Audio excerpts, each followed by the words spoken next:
Hey, this is Steven Brodsky from the band Caven. We are super stoked to tour Australia for the first time with the Ocean and LLRR. So, anyone who's planning on coming out to this thing, I'm stoked to see you. We're all stoked to see you. And yeah, just a few months away now. So, very exciting. Hey, it is, mate. Thanks for joining us today. Thank you. Thanks for having me.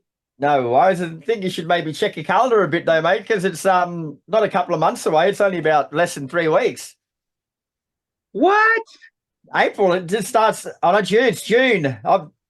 Again. I've got my notes written down here wrong. I've got April, but it's June, isn't it? You scared me. The last thing you need is a heart attack on top of doing a marathon. I'm like, man, yeah, right. And I'm like, I know that there's a date time difference over there, but I didn't. You're not losing a couple of months coming over here. Yeah. Well, now that I've just managed to ruin your morning, came in hit Australia with the Ocean and LLRR in June for runner shows, starting in Brisbane on the 5th. Then you go through Newcastle, Canberra, Sydney, Melbourne, and finish in Adelaide on the 15th, mate. So but what are you a late packer, mate? Are you going to leave it to the last minute and jam everything in, or you got everything ready to go pretty much now? We haven't even rehearsed as Caven started here, so yeah, there's no way in hell that I would also have my bag packed for that. But it was a busy year last year, and I have to say, I got pretty quick at doing a last minute pack. In fact, I kind of did one for this recent tour that I went on with my other band, Mutoid Man. So, look, as long as you remember your passport, everything else, even if you forget all your underwear, like I'll just have some new Aussie drawers to bring back home to the States. Uh, and as you mentioned, mate, it's going to be your first ever tour of this country. So I guess the big question is, why have you neglected us for so long? Oh, that is a great question. Well, it will be my second time over there. Another band that I play in called Old Man Gloom toured there with Converge about 10 years ago. But yeah, I do remember in my travels with Old Man Gloom and Converge, there are definitely some Caven fans like, when you gonna bring Caven over, man? We've been waiting. And I mean, that was 10 years ago. So, sometimes it's just especially with like international tours for bands at our level, to work out something where we're not like just breaking even or like eating it. It's just hard. Those offers don't come our way very often. So we were able to work something out for this one, and we're all very stoked on all the logistics and all the inner workings of the offer itself, and it made sense. And so yeah, finally doing it. You know, the idea just had to marinate a little bit, and so really like at this point.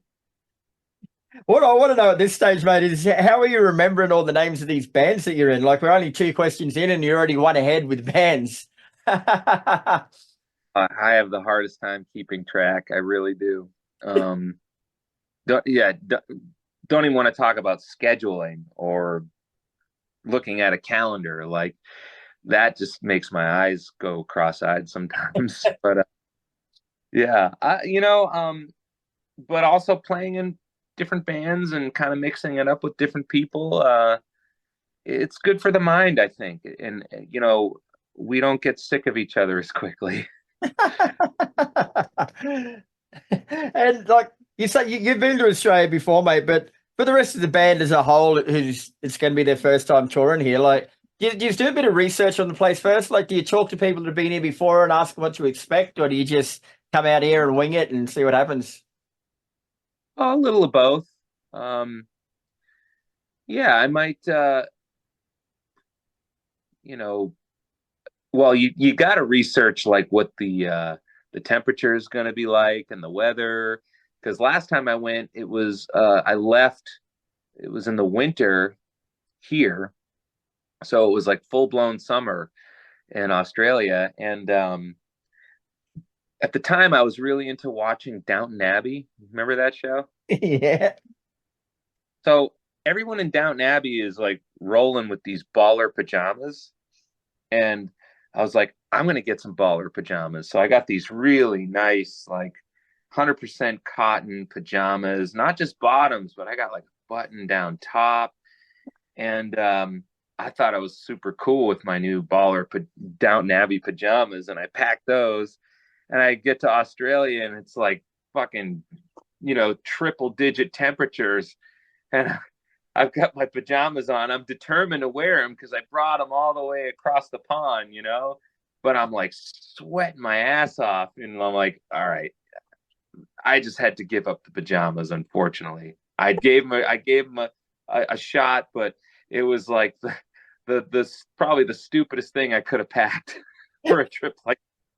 Hats off to you for even trying, mate. That's not a bad effort. Oh, and I got a lot of shit for my pajamas. It was the subject of ridicule for the whole tour. I'm just glad I gave everybody something to make fun of. That's the real reason it's been 10 years, isn't it, mate? Because it's taken you that long to get over it. Yeah, yeah. I still feel the sting a little bit. So I guess the big question then, there, bro, is what can fans expect from Cave In, mate, seeing they haven't seen you here before? Not pajamas. Not the cotton ones, anyway. No downtown abbeys. Oh no. That's a great question. I mean, I think you know, we try to do, unless it's like a special show, we try to do a pretty well-rounded set. We try to represent something from all the different eras of the band. We're like sort of this rock and roll chameleon, and we've sort of changed colors and shed skin many times throughout our 30-year, I guess, career as a band.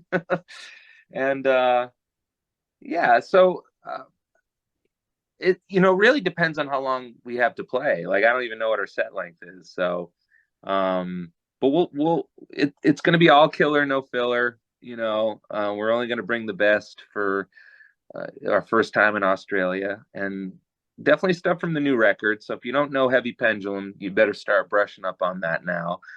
And yeah, we're just going to be thrilled to be somewhere new, because it's not too often that we get to go to like legit new places, and we're all very excited for that. Wait. I guess on the flip side of that, mate, is like you guys don't really know what to expect from Australian fans. Like we're a bit of a different mob out here. Yeah, yes. I mean, I got a taste of it with Old Man Gloom 10 years ago, but with Caven, I have no idea, and that's pretty exciting too. Now you're coming down with the Ocean, who have been here before, and label mates with an unpronounceable name, LLRR. So what makes you three a good touring unit, I guess? I think we've talked about doing stuff with the Ocean in the past, maybe once or twice. I seem to remember like planning a possible UK run maybe like 20 years ago or something. But yeah, I think sonically there's definitely some crossover. There's probably crossover with our fans too. I might be getting this wrong, and I'll feel really stupid if I am, but I believe that Caleb Schofield, our former bass player in Caven, who's unfortunately no longer with us, I believe that he did a guest spot. He did a guest vocal on one of their records, but I could be totally wrong. I could be thinking of another band. So, but if I'm right, then there's another connection. You can bet your life, mate. There's probably thousands of internet trolls out there right now going, "Is he right? Is he right?" Yeah, waiting to crucify me if I fuck up. Waiting to crucify you and then throw cotton pajamas at you when you hit the stage. Set my cotton. fire. Now, talking about your latest album, which you mentioned came out before, like it came out in 2022, and the album was Heavy Pendulum. So that album, that you put that out after being on a bit of a hiatus for a while, and you mentioned Caleb, which is part of the reason why you came back. But that album combined elements of everything that you'd done before. So you've done a bit of metalcore, there's some psychedelic sort of rock type thing. Like, was was that? I guess was it a conscious effort to do that? Like, was it signifying the rebirth of a band in some aspects by putting everything that you'd done together before for one record?